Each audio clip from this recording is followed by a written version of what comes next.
Good afternoon. कैसे हैं आप सब? उम्मीद है अच्छे होंगे, खुश होंगे। मैं आप सबकी शालिमा और आप सबका स्वागत करती हूँ मेरे यूट्यूब चैनल चल मैं एक खूबसूरत कहानी। और आप सुन रहे हैं मेरी स्टोरी। और तलाश तलाश के साथ आगे की तलाश आगे की जारी करते हैं कि आगे क्या क्या खोज किया जाता है और क्या क्या मिलता है स्टोरी में।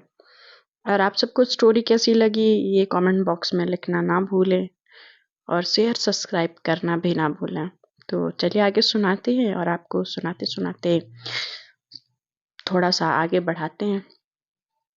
जैस और गीत की लव स्टोरी में क्या क्या एंगल्स आते हैं, किस किस तरह के एंगल्स आते हैं, वो सारी चीज़ें बताते हुए चलेंगे। एक फैमिलियर लाइफ होती है। मैं एक चीज़ बताऊं, मैं जैसे कि ज़्यादातर मैं अपनी स्टोरी को फैमिलियर लाइफ नहीं दिखाती। मैं स्टार्टिंग स्टोरी और एंडिंग स्टोरी बताती हूँ। मगर कुछ लोग जो हैं मेरे सब्सक्राइबर हैं, मतलब यूट्यूब फैमिली है, तो उनको ना फैमिलियर लाइफ सुननी होती है। तो मैं कभी कभी ऐसा होता है कि मैं उस फैमिलियर लाइफ को पूरी नहीं कर पाती।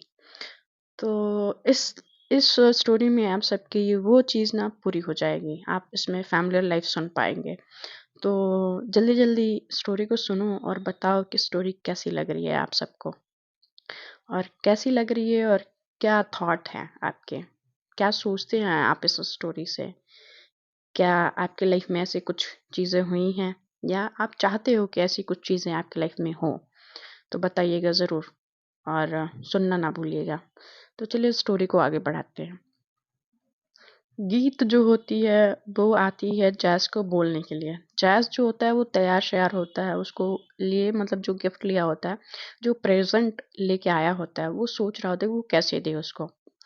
जब वो कैसे दे और ये सोचे जा रहा होता है कि कहीं उसको बुरा ना लगे, वो दे भी देता है और कहता है कि मुझे नहीं पता कि तुम्हें ये पसंद आएगा कि नहीं आएगा, बट हाँ, उम्मीद करता हूँ कि मेरी पसंद जो है तुम्हें पसंद आएगी, और अगर नहीं आती है तो मैं इसको एक्सचेंज कर दूंगा।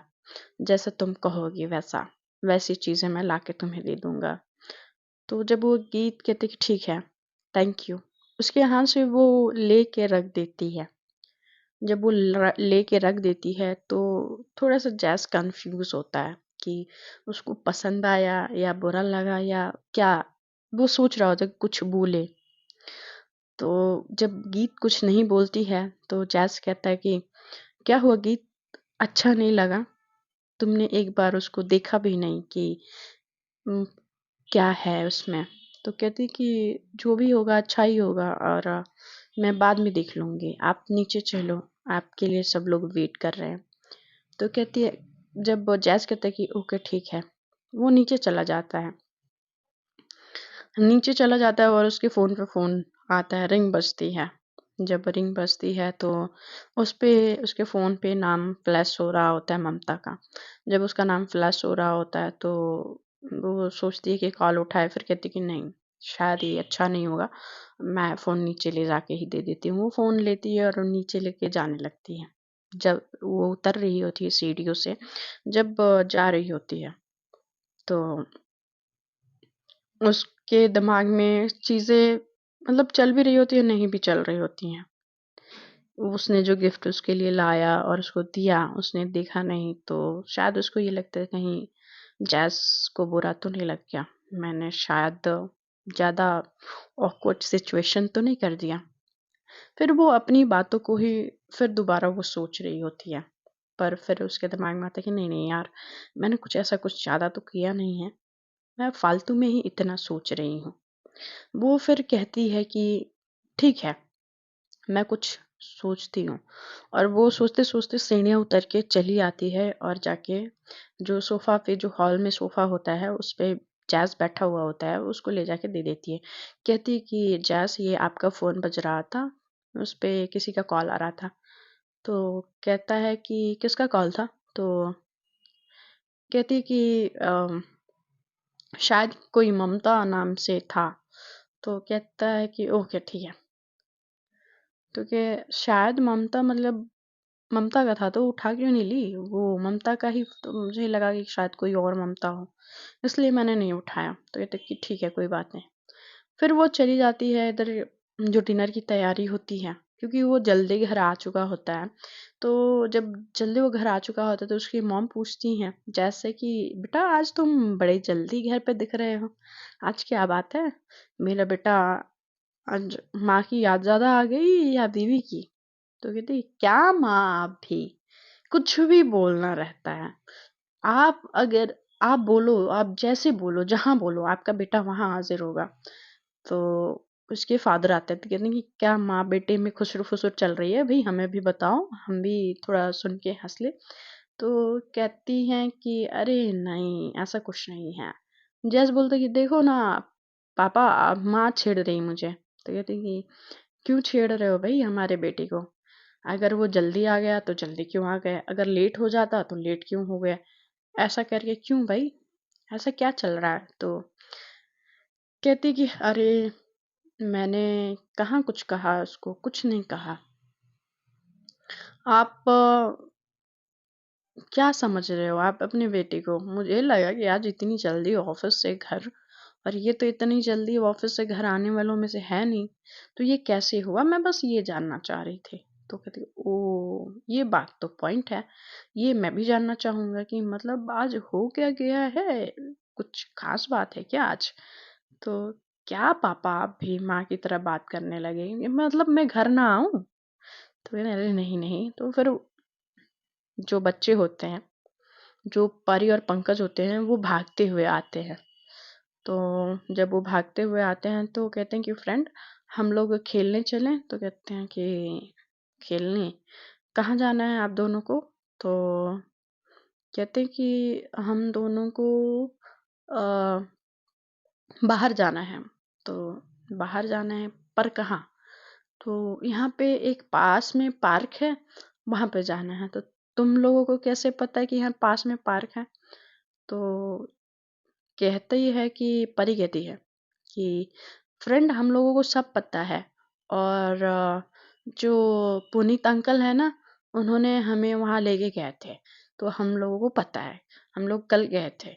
तो कहते कि अच्छा तुम लोग घूम आ गए हो? तो कहते कि हाँ। तो कहते कि ठीक है, चलो चलते हैं। बच्चों को दोनों फिंगर दोनों को पकड़ाते हुए वो लेके चला जाता है। इधर उनके माँ बाप देख के उनको बड़ी खुशी हो रही होती है कि मतलब ठीक है, जो भी है जिंदगी इनकी अच्छी जा रही है और अच्छे से जिंदगी उनकी बसर हो रही है। अब उनकी माँ भगवान जी से प्रे करते हैं कि हे भगवान, मेरे बेटे की जिंदगी में अब कोई प्रॉब्लम ना आए, वो जैसे जिंदगी चाहता था उसको वैसी जिंदगी मिल चुकी है, बस उसको अब खुश रहने देना।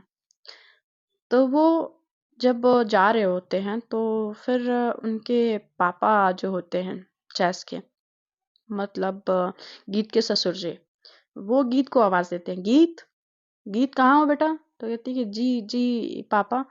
तो कहता है कि मतलब वो उनके ससुर जी कहते हैं कि बेटा जाओ तुम भी बच्चों लोगों के साथ, तुम क्या पड़े रहती हो घर पे, घर पे मत ऐसे रहा करो, तुम्हें ऐसे घर पे रहने की कोई जरूरत नहीं है, तुम अपने मर्जी से आ सकती हो, जा सकती हो, घूम सकती हो, तो तुम भी जाओ इन सब के साथ घूमने, मैंने इतने दिन में तुम्हें नहीं देखा कहीं जाते होते हुए। तो कहती हैं कि पर पापा मैंने खाना बनाने के लिए तैयारियां करनी है। तो कहते हैं कि अरे बाकी लोग हैं ना, वो कर लेंगे, अभी तुम जाओ, बाकी ये वक्त पड़ा हुआ है, तुम्हें ये सब चीजें करने के सारे रस्म रिवाज हो चुके हैं, तो अभी तुम बाहर निकलो घर से थोड़ा। तो उनकी सास कहती कि हाँ सही बात है गीत, थोड़ा निकलो।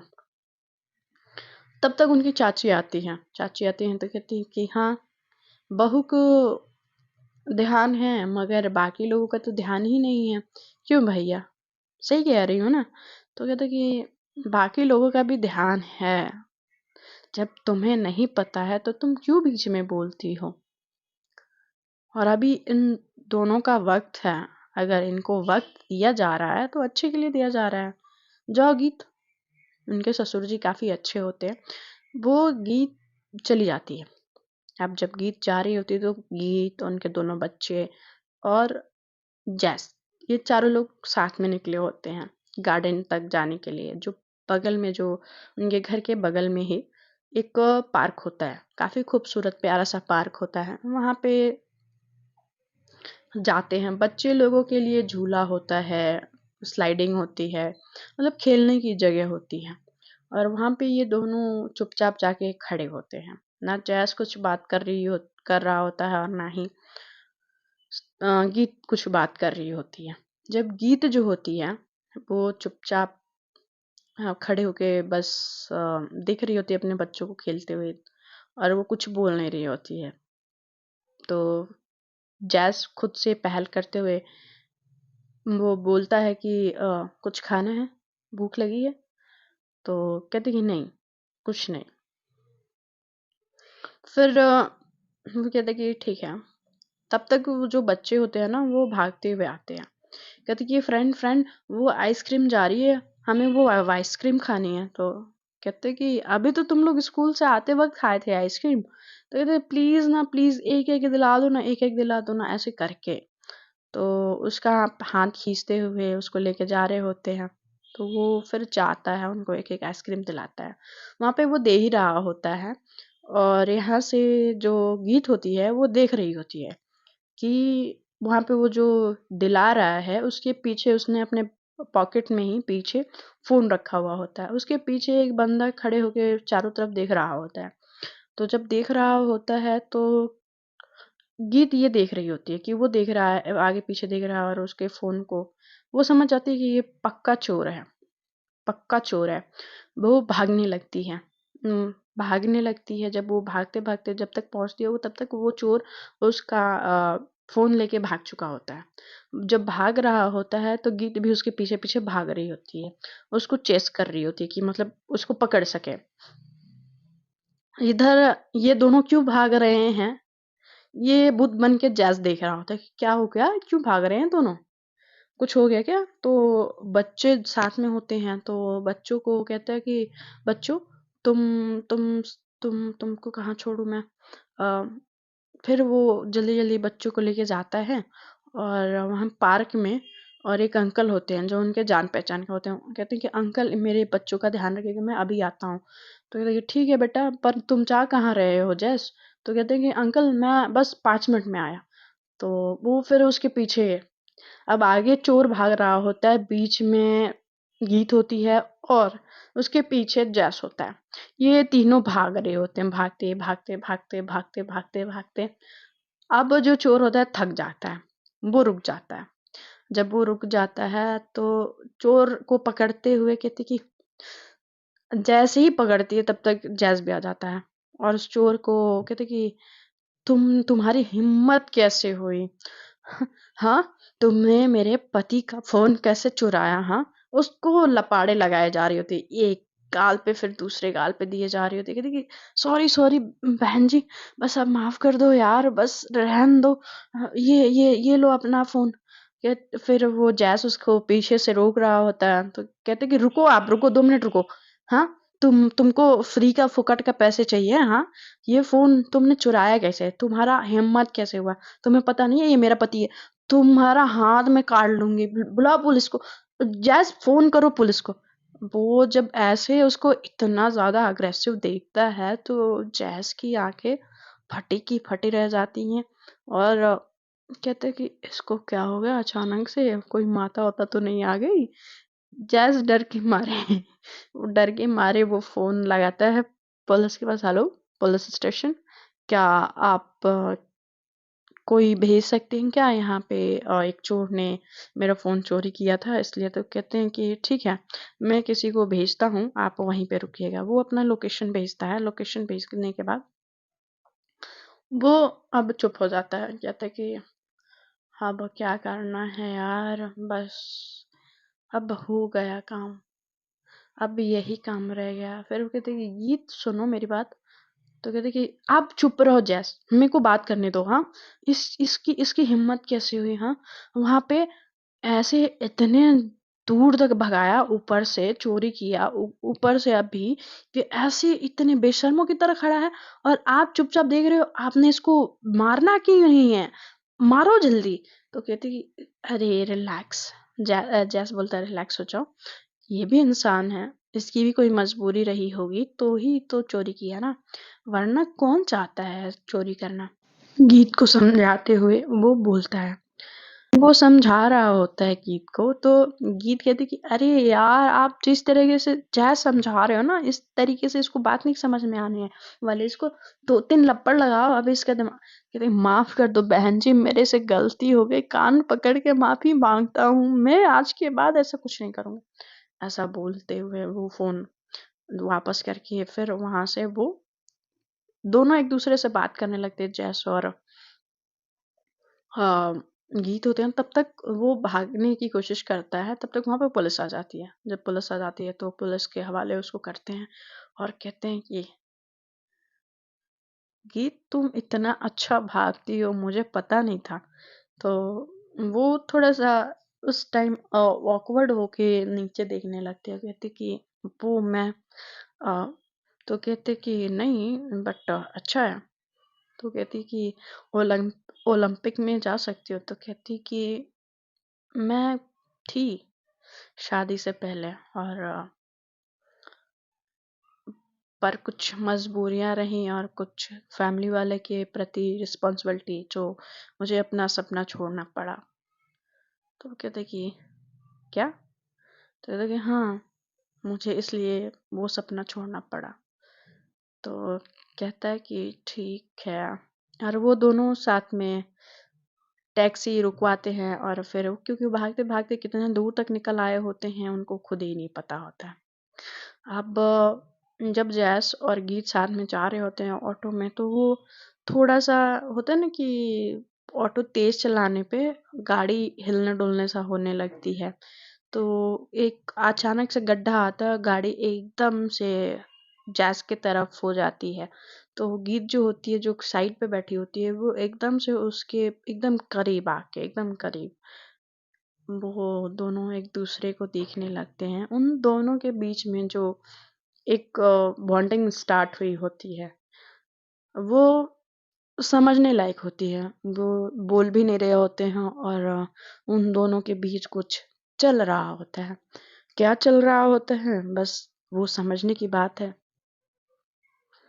जब गीत खुद को उसके तरफ देखती है, तो फिर से गाड़ी जब सीधी होती है, तो वो फिर से कोने पे सड़क आती है। जब वो कोने पे सड़क आती है, तो वो कहती है कि जैस सॉरी। तो कहते हैं कि कोई बात नहीं। जैस के साथ जो ऑकवर्डनेस उन दोनों के बीच में होती है, जैस उस चीज़ को ज़्यादा वो नहीं कर रहा होता है कि मतलब क्या है, क्यों है? उसको अच्छा लग रहा होता है, दिल ही दिल में उसको बड़ा अच्छा लग रहा होता है। गीत के साथ वक़्त बिताना, उसको जानने में वक़्त बिताना, वो उसके पास इस तरह से करीब होती है। उसकी खुशबू, उसका प्यार, उसको बड़ा अच्छा लग रहा होता है। उसको इस तरह से उसके लिए लड़ते हुए देखना, और बार-बार जैस को बोलने से पहले ही रोक देना। गीत का बिहेवियर अचानक से इतना बोल्ड देखना, जैस को काफ़ी अच्छा लग रहा होता है। उसको उम्मीद नहीं होती है कि गीत ऐसी भी है। शायद किसी ने नोट नहीं किया, मगर ये चीज़ जैस को पता चली होती है। तो वो काफ़ी उसको अच्छा लग रहा होता है। वो बार-बार जैस जो होता है गीत की तरफ देख रहा होता है।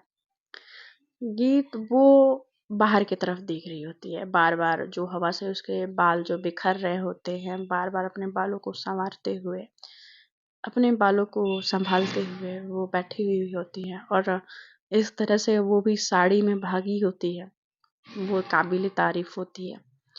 और जब जाके उतरती है अपने ऑटो से, और वो पार्क में, तो कहती कि जैस बच्चे कहाँ हैं? तो वो कहते हैं कि वो चलो अंदर।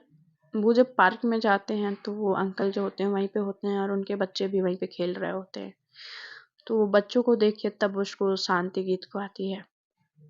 तो जब जैस पूछता है कि गीत, तुम्हारा कुछ ऐसा कोई सपना है क्या जो तुम अभी भी पूरा करना चाहती हो? तो कहती है कि नहीं, ऐसा कोई सपना नहीं है। वो कह के आगे बढ़ जाती है और अपने बच्चों के पास। जब वो आगे ये कह के जब बढ़ती है, नहीं, ऐसा कोई सपना नहीं है, तो जैस को पता नहीं क्यों ये बात थोड़ी अटपटी लगती है कि ऐसे कैसे नहीं हो सकता? हर किसी इंसान का एक सपना होता है कुछ करने का, कुछ बनने का, इसका क्यों नहीं है? फिर कहते कि हो सकता है कि शायद नहीं हो। वो बच्चे खेलते-खेलते शाम हो जाती है और दोनों साथ में वो बैठे होते हैं, दोनों एक-दूसरे से थोड़ा-सा होता है ना कि साथ भी हैं और ऑकवर्ड सिचुएशन भी है। वो हाथ ऐसे चेयर पे रख के बैठे होते हैं दोनों अलग-अलग, मगर उन दोनों के बीच में इतनी डिफरेंस होती है कि एक इंसान और आके उन दोनों के बीच में बैठ सके। दोनों इतने-इतने दूरी पे बैठे होते हैं। वो दोनों हस्बैंड वाइफ होते हैं, फिर भी उन दोनों के बीच उस तरह का जो रिश्ता होता है ना कि पूरी तरह से बना होता है, वैसा कुछ नहीं होता। फिर जो जैस होती है उस जैस जो होता है उसके फ़ोन फ़ोन आता है। अ, ममता बोलती है कि हाय बडी कहाँ हो? तो कहता है कि पार्क में हूँ। तो कहता है कि तुम और पार्क में क्या कर रहे हो वहाँ पे? तो वहाँ पे जब शाम ढल रही होती है तो सब कपल्स वहाँ पे एंटर कर रहे होते हैं, जो हाथों में हाथ डाले, फिर कंधों पे हाथ रखे हुए, या कहीं पे कोई कोने पे कोई किस करते हुए, कोई रोमांस, मतलब ऐसे उन सब लोगों को देख देख के इन दोनों को ऑकवर्ड लग रहा होता है। फिर वो बच्चों को लेके जा ही रहे होते हैं। तो ममता जब ये पूछती थी कि तुम पार्क में सीरियसली मजाक कर रहे हो, तो कहते कि नहीं मजाक नहीं कर रहा, सीरियसली। तो कहते कि चलो पार्टी चलते हैं। तो क्या है कहती है, जैस कहता है कहाँ? तो क्लब चलते हैं यार, और भाभी को भी लेके आना। तो भाभी को भी लेके आना और साथ में चलते हैं, और भाभी और तुम और मैं और इधर विवेक। तो कहता है कि ठीक है मैं बोलता हूँ। तो पर भाभी को यार बोलना कि वो साड़ी पहन के ना आए, वो क्लब है। तो कहता है कि ठीक है, बट उसके पास ऐसा कुछ ड्रेस नहीं है यार कि वो जो ऐसा कुछ पहन के आएगी। तो कहती है कि तेरी बहनें किस दिन काम आएंगी, और मुझे नहीं लगता कि तेरी बहनों से ज्यादा तेरी बीवी मोटी है, मतलब भाभी मोटी है, तो तू जाके अपनी बहनों से बात कर ले। तो कहता है कि हाँ ठीक है मैं बात करके बताता हूँ तुझे। तो ये जब जा रहे होते हैं अपने घर के रास्ते में हो रहे जा रहे होते हैं, तो गीत से जैस कहता है कि आज हम क्लब जा रहे हैं, तो तुम भी साथ चल रही हो? तो कहती है कि क्लब मैं क्या जाऊंगी, मुझे ये सब नहीं समझ आता। तो कहता है कि अ, ऐसा है कि तुम तुमको ममता ने बोला साथ में लाने को, और अकेले शायद एंट्री नहीं मिलेगी, वहाँ पे एक कपल एंट्री है। तो अगर चलने का मन हो तो चल सकती हो। तो कहती है कि ठीक है, पर कहते कि पर ये ड्रेस नहीं चलेगा वहाँ पे। तो कहती कि पर कौन सा ड्रेस चलेगा? तो कहता है कि घर चलो बताता हूँ। वो लोग घर जाते हैं, घर जाने के बाद वो अपने माता पिता से बोलता है, जैसे अपने माता से बोलता है, अपने पिताजी से भी बोलता है कि हम आज शाम को जा रहे हैं, क्लब जा रहे हैं, तो माँ पापा लेट हो जाएगा और आप सब सो जाइएगा खा पी के, मैं खा पी के साथ चला आऊंगा, और हमारे साथ गीत भी जा रही है। तो कहते कि ठीक है। और उसकी जो चाची होती हैं वो पीछे से टोन काटते कहती हैं कि लाल घोड़ी लाल लगाम। तो कहती हैं कि छोटी क्या बोल रही हो तुम? तो कहती कि कुछ नहीं जीजी, बस मैं तो बता रही थी। किसी की पहली शादी होती है, किसी की दूसरी शादी होती है, और उस शादी में ऐसे चीजें होती हैं, वाह क्या बात है। तो कहती हैं कि तुम 2 मिनट के लिए चुप नहीं रह सकती छोटी? तो कहती है कि जी जी जी मैं जा ही रही हूँ, मैं जब भी बोलती हूँ बुरा ही बोलती हूँ, सबको बुरा ही लगता है। तो वहां से वो चली जाती है। तो कहते हैं कि ठीक है बेटा तुम दोनों जाओ, एंजॉय करके आना और अपना ध्यान रखना। तो कहते हैं कि ठीक है माँ। वो जाता है जैस, और रूप और रानी को बुलाता है। रूप और रानी दोनों आती हैं और कहते हैं कि तुम लोगों के पास जो वेस्टर्न ड्रेस होगा, जो अच्छा मतलब लुक लाइक थोड़ा सा ऑकवर्ड सिचुएशन वाला भी ना हो और थोड़ा अच्छा हो, इस टाइप का कोई ड्रेस है क्या? तो वो कहते हैं कि हाँ है ना भाई, चलो दिखाते हैं। तो कहेंगे चलो। वो जाता है उन दोनों का वार्डरोब, देखता है देखता है देखता है देखता है, और कहता है कि ये तो उसके बाद वो एक देखता है, वाइट कलर का गाउन होता है, उसको वो पसंद आता है और पसंद आने के बाद वो लेके जाता है कि अब ये गाउन कैसा लगेगा गीत पे। गीत का जो कलर होता है फेयर होता है और उसकी काफ़ी लॉन्ग हेयर होते हैं और उसकी हाइट 5 फुट 3 इंच समथिंग होती है। वो काफ़ी सिंपल रहने वाली बंदी होती है, मगर उस पे गाउन वो काफ़ी टाइम के बाद, मतलब होता है ना कि उसने जब कॉलेज लाइफ छोड़ा होता है अपनी ज़िंदगी में, जब वो कॉलेज लाइफ में होती है तो गाउन स्कर्ट्स ये सारे जीन्स वगैरह वो कैरी की होती हैं। मगर शादी होने के बाद जब विजय से शादी हुई होती है तो विजय को ये सब चीज़ें पसंद नहीं होती हैं। उसकी वजह से वो साड़ी सूट ऐसी यही सारी चीज़ें पहनने में उसकी ये जो ज़िंदगी होती है 5 साल 6 साल जो 7 साल जो गुजरा होता है वो उस तरह के कपड़े पहनने में गुजरा होता है। तो जब वो सोच रहा होता है कि पता नहीं उसको ये मेरा पसंद आएगा या नहीं आएगा, शायद कुछ ये ज़्यादा तो नहीं हो रहा, मन ही मन जैस सोच रहा होता है। तो जो रूप जो होती है वो कहती है कि क्या हुआ भाई, आप इतना क्यों सोच रहे हो? तो कहती है कि ये तुम्हारी भाभी पे कैसा लगेगा? तो दोनों बोलते हैं कि ऑसम लगेगा। तो कहते हैं कि पक्का ना? तो कहता है कि हाँ। अ, भाई रुक जाओ, इस पे मैचिंग हील्स भी है, मैं वो भी देती हूँ। तो वो हील्स भी देखता है, मतलब जो रूप होती है वो हील्स भी देती है। तो हिल्स और वो ड्रेस लेके वो अपने कमरे में जाता है। जब वो अपने कमरे में जाता है तो उसको वो ड्रेस देता है, गीत रूम में ही होती है। तो जब वो ड्रेस उसके हाथ में देखती है तो कहती है कि ये ड्रेस मुझे पहननी है। तो कहता है कि हाँ ये ड्रेस तुम्हें पहननी है। तो कहती कि पर ये थोड़ा अजीब नहीं है? तो कहते कि अगर तुम्हें कंफर्टेबल नहीं लग रहा है तो तुम मत पहनो, कोई कंपल्सरी नहीं है, तुम जैसे पहन के चलना चाहोगे मैं वैसे लेके जाऊंगा। तो कहती है कि नहीं, मैं आप लेके आए हो तो मैं पहनती हूँ। तो वो कहते कि हाँ तुम इसको ट्राई कर लो।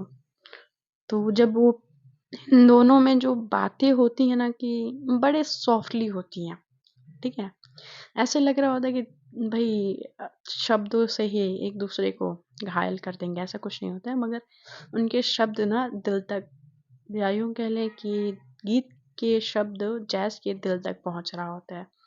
तो गीत तो वो ड्रेस उसके हाथ से लेती है और वो जाके वॉशरूम में चेंज करके आती है। तो वो जो गाउन होती है ना वो स्लीवलेस होती है, वो स्लीवलेस होती है और वो नेकलाइन उसकी दिख रही होती है। उसमें काफ़ी वो सेक्सी लग रही होती है, एकदम हॉट लग रही होती है। तो जब वो पहन के बाहर आती है और बार-बार वो जो उसका जो पतली लाइन का वो रहता है ना कि थोड़ा-सा ऊपर खींचने की कोशिश कर रही होती है, वो वैसे पहन के आती है। जब वो काफ़ी वक़्त के बाद उसको पहनी होती है, गाउन को पहनी होती है, तो वो उसमें खुद को कंफर्टेबल करने की कोशिश कर रही होती है। जब वो पहन के बाहर आती है, तो जैस हाय! उसकी आँखें उस पे ठहर सी जाती हैं, उसके खुले हुए बाल, उलझे हुए जो उसको, और उस पे से ये गाउन काफ़ी खूबसूरत दिख रही होती है। तो कहता है कि जैस तुम कंफर्टेबल हो? जैस पूछता है गीत से। तो जैस पूछ रहा होता है गीत से कि तुम कंफर्टेबल हो? तो कहते कि और कहते कि ये हील्स ट्राई कर लो। जब वो हील्स ट्राई करती है तो कहती कि क्या मैं मेकअप के बाद ये हील्स पहनूं? तो कहता कि ठीक है, कोई प्रॉब्लम नहीं है, मेकअप कर लो, मैं तब तक चेंज कर लेता हूँ, मैं मतलब मैं चेंज करके आता हूँ। वो कहता है कि चेंज करके आता हूँ। वो जाता है, वो अपने कपड़े लेके गया होता है, वो वाइट शर्ट होता है और उस पे एक वो मतलब जैकेट लेता है और एंकल लाइन पैंट पहनता है और उस पे एक फॉर्मल या कैजुअल शूज देख रहा होता है। तो उसको समझ नहीं आता कि उस पे क्या जमेगा, फिर कहता है कि बाद में आके देखता हूँ। वो चला जाता है वॉशरूम में, वॉशरूम में जाके वो नहा वहा के चेंज करके वापस बाहर आता है। वो टॉवल से अपने बालों को सुखा ही रहा होता है और इधर देखता है कि गीत तैयार भी हो गई है। वो तैयार होके खड़ी है। तो जब वो ऐसे बालों को जब सुखाते हुए टॉवल से आता है तो उसको देखता है, तो उसकी नज़रें उस पे थमती हैं और उसको बस एक गाना गुनगुनाने का मन करता है कि सास में ते अरे यार मैं भूल जाती हूँ गाना क्या है, जो भी है ठीक है। मुझे सास आई ऐसा वाला, उसको सास ही नहीं आ रही होती है, या ऐसा कि क्या तुम्हें पता है गुलशन मेरे महबूब आने वाले हैं। उसके साथ यही होता है, क्या तुम्हें पता है ऐ गुलशन मेरे महबूब आने वाले हैं, कलियां न बिछाना राहों में हम दिल को बिछाने वाले हैं। तो वो ये चीजें सोच के कहता है कि हाय कितनी प्यारी लग रही है। फिर वो अपने बालों को सुखाते सुखाते रुक गया होता है, तो गीत अपनी नजरों से पूछती है क्या हुआ। तो वो मुंडे हिलाता है और कहता है कि कुछ। फिर गीत पूछती है क्या हो गया, आप कुछ बोल क्यों नहीं रहे। तो कहते कि नहीं बहुत अच्छी लग रही हो। तो कहते कि थैंक यू। और वो अभी ड्रेसिंग पे बैठ जाती है। जब वो बैठ जाती है तो जैस उसको बस देखे जा रहा होता है, देखे जा रहा होता है, उसकी नज़रें उससे नहीं हट रही होती है। और जब वो ड्रेसिंग के सामने बैठी हुई होती है तो जैस अपने जो जूते होते हैं वो कैजुअल जूता लेता है और उसको पहनता है। और पहनने के बाद वो अपने बालों में कंघा करने के लिए वो सामने जाता है। वो ऊपर पहले जेल लगाता है अपने बालों को सेट करने के लिए और फिर उसके बाद कंघा लगाता है। फिर वो जैसे अपने बालों को सेट कर रहा होता है, उसकी नज़रें सीधे सीधे गीत पे टिकी हुई होती हैं। वो इतनी सेक्सी लग रही होती है कि उसकी नज़रें उससे हट ही नहीं रही होती हैं। दोनों एक दूसरे के सामने मतलब मिरर, एक लोग बैठ के तैयार हो रहा है, एक खड़े होके तैयार हो रहा है, ऐसा सीन होता है। और तब तक रूप और रानी आ जाते हैं बिना नॉक किए ही। तो वो भागते हुए आते हैं, कहते हैं वाओ भाभी किलर लग रही हो आप, ये तो कितनी अच्छी लग रही हो आप, ऐसे कपड़े क्यों नहीं पहनती। तो कहते कि क्या रूप रानी आप दोनों क्या बोल रहे हो। तो कहते कि हाँ भाभी आप सच में बहुत खूबसूरत लग रहे हो, मुझे तो पता ही नहीं था कि आप इन सब ड्रेसेस में भी इतने प्यारे लग सकते हो। वो कहते कि ओके, ये दोनों कबाब में हड्डी आ गई।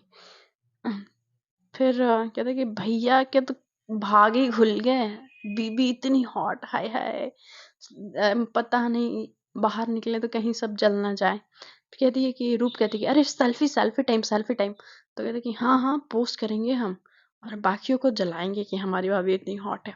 तो कहती है कि पर बड़े ताया ने देख ले तो कहते हैं कि नहीं नहीं उनको नहीं पता चलेगा, चलो लेते हैं। तो वो फ़ोटो ले लेते हैं और फ़ोटो लेने के बाद दोनों लोग कहते हैं, ये अच्छी है ये अच्छी है, वहीं पे करने लगते हैं। ये दोनों लोग एक दूसरे को देख रहे होते हैं। गीत को ऐसे जब जैस देख रहा होता है तो गीत को पता नहीं वो थोड़ा सा अजीब सा लग रहा होता है कि मैं शायद अच्छी नहीं दिख रही, इसलिए गीत को ऐसे घूरे जा रहे जैस। तो कहते कि क्या हुआ जैस, कुछ चाहिए। तो कहते कि नहीं नहीं, अ, मैं उसके आता है उसके नज़दीक और उसकी आंखों से काजल लेके उसके कान के पीछे लगाता है और कहता है कि बहुत खूबसूरत लग रही हो। और कहती हैं रूप और रानी कहते कि भाभी बच्चों का टेंशन मत लेना, हम संभाल लेंगे, बच्चे अभी खेल रहे हैं और आप निश्चिंत होकर भैया के साथ जाओ। तो कहती हैं कि थैंक यू रूप रानी, आप सच में आप दोनों को मैं क्या बोलूँ, मेरे पास वर्ड्स नहीं है। तो कहती हैं कि भाभी सॉरी भाभी आपको ना थैंक यू नहीं, हमारे लिए ना आप जैसे तैयार हुई हो ना, वैसे ही हमें भी तैयार करना है, तो कर देना। तो कहते हैं ओके मैं कर दूंगी। फिर वो वहां से चले जाते हैं। जब वो जा रहे होते हैं तो पुनीत आता है।